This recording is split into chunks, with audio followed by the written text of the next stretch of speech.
ಹೋಗ್ತಾರೆ. ಇವಾಗ ನನಗೆ ಇನ್ವಿಟೇಷನ್ ಇಲ್ಲ, ನನಗೆ ಆಹ್ವಾನ ಬಂದಿಲ್ಲ, ನಾನು ಹೋಗೋದಿಲ್ಲ ಅಷ್ಟೇ.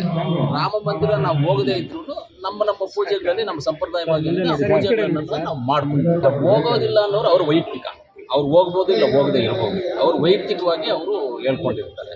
ಆದರೆ ನನ್ನ ಪ್ರಕಾರವಾಗಿ ನನ್ನ ಒಂದು ವೈಯಕ್ತಿಕವಾಗಿ ಹೇಳ್ತೀನಿ, ನನಗೆ ಇನ್ವಿಟೇಷನ್ ಬಂದಿದ್ದೆ, ನಾನು ಹೋಗ್ತಾ ಇದ್ದೆ. ನನಗೆ ಇನ್ವಿಟೇಷನ್ ಬಂದಿಲ್ಲ, ನಾನು ಆ ದೇವ್ರಿಗೆ ನಮಸ್ಕಾರ ಹಾಕ್ಕೊಂಡು ಮನೆಯಲ್ಲಿ ಯಾರಿಗೂ ಬಂದಿಲ್ಲ. ಅಲ್ಲೇನೋ ಲಿಮಿಟೆಡ್ ಆಗಿ ಕೊಟ್ಟಿದ್ದಾರೆ, ಅದು ಯಾರು ಕೊಟ್ಟಿದ್ದಾರೆ ಏನೋ ನಮಗೂ ಗೊತ್ತಿಲ್ಲ. ಲಿಮಿಟೆಡ್ ಆಗಿ ಕೊಟ್ಟಿದ್ದಾರೆ, ಯಾರು ಕೊಟ್ಟಿರೋರು ಹೋಗ್ತಾರೆ, ಕೊಡದೇ ಇರೋರು ಹೋಗೋದಿಲ್ಲ. ನನಗೆ ಇನ್ವಿಟೇಷನ್ ಕೊಟ್ಟಿದ್ರೆ ಹೋಗ್ತಾ ಇದ್ದೆ, ಇನ್ವಿಟೇಷನ್ ಕೊಟ್ಟಿದ್ರೆ ಹೋಗ್ತಾ ಇದ್ದೆ. ನನಗೆ ಇನ್ವಿಟೇಷನ್ ಕೊಟ್ಟಿಲ್ಲ, ನಾನು ಹೋಗಿಲ್ಲ.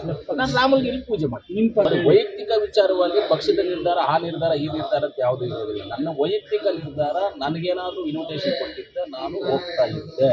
ನನಗೆ ಇನ್ವಿಟೇಷನ್ ಕೊಟ್ಟಿಲ್ಲ, ನಾನು ಹೋಗೋದಿಲ್ಲ. ಆದರೂ ಆ ರಾಮರ ಆಶೀರ್ವಾದ ನಮ್ಮ ಮೇಲೆ ಇರಲಿ ಅಂತ ರಾಮರಲ್ಲಿ ನಾನು ಬೇಡ್ಕೊಳ್ತೀನಿ. ನಮ್ಮ ರಾಜ್ಯ ಆಗಬೇಕು ಅಂತ ಬೇಡ್ಕೊಳ್ಳೋದು, ದೇವ್ರು ಒಳ್ಳೇದು ಮಾಡಿ. ನನ್ನ ಪ್ರಕಾರವಾಗಿ ಎಲ್ಲ ದೇವರು ನನಗೆ ಒಂದೇ, ಅವರು ಬೇರೆ ಇವ್ರು ಬೇರೆ ಅಂತ. ನಾನು ಚರ್ಚಿಗೂ ಹೋಗ್ತೀನಿ, ಮಸೀದಿಗೂ ಹೋಗ್ತೀನಿ, ರಾಮನಿಗೂ ಹೋಗ್ತೀನಿ. ಆದರೆ ರಾಮರ ದೇವಸ್ಥಾನದ ಇನ್ವಿಟೇಷನ್ ಕೊಟ್ಟಿದ್ದೆ, ನಾನು ಹೋಗ್ತಾ ಇದ್ದೆ. ನನಗೆ ಕೊಟ್ಟಿಲ್ಲ, ನಾನು ಹೋಗೋದಿಲ್ಲ. ಆದರೆ ದೇಶ ರಾಮರಾಜ್ಯ ಆಗಬೇಕು ಅಂತ ಬೇಡ್ಕೊಳ್ತೀನಿ. ಆ ರಾಮರ ಆಶೀರ್ವಾದದಿಂದ ನಮ್ಮ ದೇಶದ ರೈತರಿಗೆ ಒಳ್ಳೆಯದಾಗಲಿ, ನಮ್ಮ ದೇಶದ ಎಜುಕೇಷನ್ ಒಳ್ಳೆಯದಾಗಲಿ, ನಮ್ಮ ದೇಶದ ಹಾಸ್ಪಿಟಾಲಿಟಿ ಒಳ್ಳೆಯದಾಗಲಿ, ನಮ್ಮ ದೇಶದ ಎಂಪ್ಲಾಯ್ಮೆಂಟ್ಸ್ಗೆ ಒಳ್ಳೆಯದಾಗಲಿ ಅಂತ ಆ ದೇವರಲ್ಲಿ ನಾನು ಪ್ರಾರ್ಥನೆ ಮಾಡ್ತೀನಿ. ಇಲ್ಲ ನನಗೆ ಇನ್ವಿಟೇಷನ್ ಬಂದಿದ್ದರೆ, ನಾನು ಯಾರು ಬೇಡ ಅಂದಿದ್ರು ನಾನು ಹೋಗ್ತಾ ಇದ್ದೆ. ಇನ್ವಿಟೇಷನ್ ಬಂದಿದ್ದರೆ ಹೋಗ್ತಾ ಇದ್ದೆ. ನನಗೆ ಇನ್ವಿಟೇಷನ್ ಬಂದಿದ್ದೆ. ನೋಡಿ, ರಾಜಕೀಯ ಪಕ್ಷದಲ್ಲಿ ಪಕ್ಷವನ್ನು ಟೀಕೆ ಮಾಡಿದಾಗ ಆ ಪಕ್ಷ ನಮಗೆ ಜವಾಬ್ದಾರಿ ಕೊಟ್ಟಿರುವಂಥ ಸ್ಥಾನದಲ್ಲಿ ನಾವು ಇದ್ದೀವಿ. ಇವಾಗ ಆ ಪಕ್ಷ ಹೇಳಿದ ಮಾತಿಗೆ ಗೌರವ ಕೊಡ್ತೀವಿ, ನಮ್ಮ ಪಕ್ಷ ಹೇಳಿದ ಮಾತಿಗೆ ನಾವು ಗೌರವವನ್ನು ಕೊಡ್ತೀವಿ. ಆದರೆ ಒಂದು ದೇವಸ್ಥಾನಕ್ಕೆ ಹೋಗೋದು, ಒಂದು ಪೂಜೆಗೆ ಹೋಗೋದು, ಅದನ್ನು ಯಾವುದೋ ಒಂದು ಇರಲಿ. ಇವಾಗ ನಾನು ಮದುವೆ ಆಗ್ತೀನಿ, ಪಕ್ಷದಲ್ಲಿ ಕೇಳ್ಬಿಟ್ಟು ನಾನು ಮದುವೆ ಆಗ್ಬೇಕಿಂತ ಹುಡುಗಿ ಕೇಳಬೇಕಾ? ಹಂಗೇನಿಲ್ವಲ್ಲ. ವೈಯಕ್ತಿಕ ಬೇರೆ, ಪಕ್ಷ ಬೇರೆ. ಪಕ್ಷ ಬಂದಾಗ ಪಕ್ಷದ ಸಿದ್ಧಾಂತಗಳಿಗೆ ನಾವು ಕಟ್ಪಾಡಾಗಿ ನಾವು ಅದ್ರ ಬದ್ಧವಾಗಿ ನಾವು ಇರ್ತೀವಿ.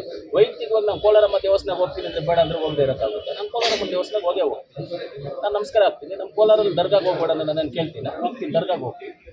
ಚರ್ಚ್ಗೆ ಹೋಗ್ಬೇಡ ಅಂದರೆ ನಾನು ಹೋಗದೆ ಇರ್ತೀನಿ. ಅದು ನನ್ನ ಪದ್ಧತಿ, ನನ್ನ ಒಂದು ಸಿಸ್ಟಮ್. ಅದು ನನ್ನ ಸಿಸ್ಟಮಲ್ಲಿ ನಾನು ಹೋಗ್ತೀನಿ. ದೇವಸ್ಥಾನಗಳಿಗೆ ಹೋಗೋದು, ಅದು ಇದಕ್ಕೆ ಯಾರು ಕ್ವಶನ್ ಮಾಡೋಂಗೆ ಯಾರೂ ಇಲ್ಲ. ರಾಮರು ದೇವಸ್ಥಾನ ಇವಾಗ ಉದ್ಘಾಟನೆ ವಿಚಾರದಲ್ಲಿ ಯಾರು ಹೋಗ್ತಾರೋ ಅವ್ರು ಇಷ್ಟ ಇರೋರು ಹೋಗ್ಬಿಟ್ಟು, ಇಷ್ಟ ಇಲ್ದಿರೋ ಇಡಿದೇನು ಅಂದರೆ ಅದು ನಿಜವಾಗ್ಲೂ ಇಡಿದೆ.